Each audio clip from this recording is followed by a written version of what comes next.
कैसा लगा जी? प्रत्याशी बनकर पहली बार आए हैं, ये बात आधी सच है आपकी और आधी ठीक नहीं है, क्योंकि मैंने कभी चंदौली और बनारस को अलग नहीं समझा।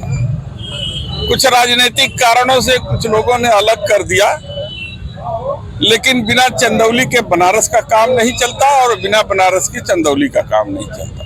इसलिए चंदौली बनारस को अलग करना संभव नहीं है। किस तरह का रिस्पांस मिला है आज? क्योंकि मेरे कहने का मतलब ये था कि प्रत्याशी घोषित होने के बाद पहला आगमन है आपका जनपद में चंदौली लोकसभा के इस बार के इलाके में, कैसा महसूस हो रहा है आपको? देखिए, आज केवल दर्शन पूजन का कार्यक्रम था और जितने हमारे महानुभाव हैं, चाहे समाजवादी महानुभाव आप देख रहे हैं, गंजी प्रसाद जी, पंडित कमलापति त्रिपाठी जी और कीनाराम बाबा, शहीदों के स्थल को प्रणाम करने का प्रोग्राम था। और उस प्रोग्राम को जिस उत्साह के साथ एक एक कार्यकर्ता अपने को जोड़ते हुए चला गया, इससे हमारा भी उत्साह जो है कई गुना बढ़ गया। और निश्चित रूप से चंदौली की धरती एक क्रांतिकारी धरती है और परिवर्तन की शुरुआत यहीं से होगी और इंडिया गठबंधन यहां से परिवर्तन करेगा। कितनी बड़ी चुनौती मानते हैं बीजेपी को? हम बीजेपी को कोई चुनौती नहीं मानते, इसलिए कि धोखा देने वालों की कलई खुल गई है। ऐसे लोग जो 10 साल तक लोगों को केवल वादे ही करते रहे, आज आप देख रहे होंगे न कोई बढ़िया चिकित्सा की व्यवस्था है, न ग्रामीण क्षेत्र में कोई शिक्षा की व्यवस्था है, न ग्रामीण सड़कों की स्थिति ठीक है, न कोई इस तरीके का विकास कार्य हुआ है जिसको कहा जा सके। इन्हीं मुद्दों को लेके जाएंगे जनता के बीच? निश्चित रूप से यह हमारा मुद्दा है, किसान, गरीब, संविधान बचाने का मुद्दा और बेरोजगारी।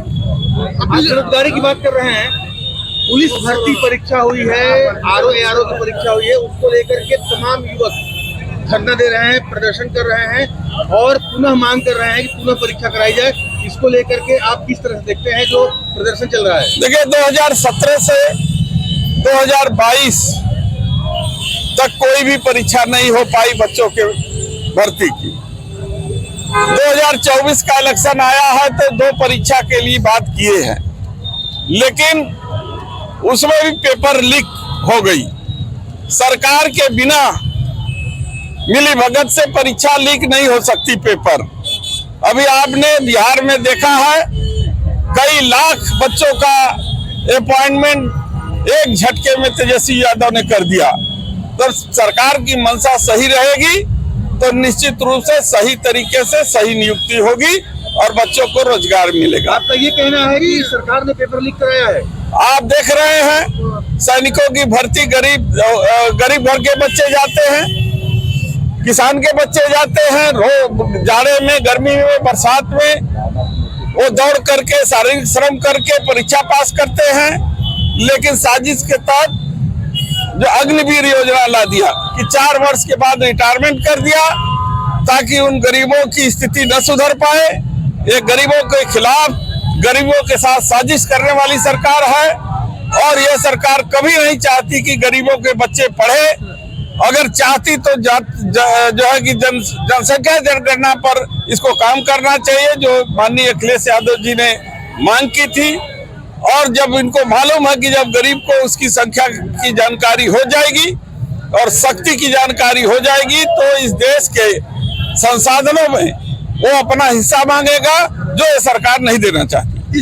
आप सीधा आरोप सरकार के ऊपर लगा रहे हैं कि परीक्षा सरकार के मिली भगत से ये पेपर लीक हुआ है। तो ये तो संभव ही नहीं, बिना सरकार की जानकारी में परीक्षा लीक न हो, तो इसमें कोई दो राय नहीं। क्यों नहीं जांच कराती है?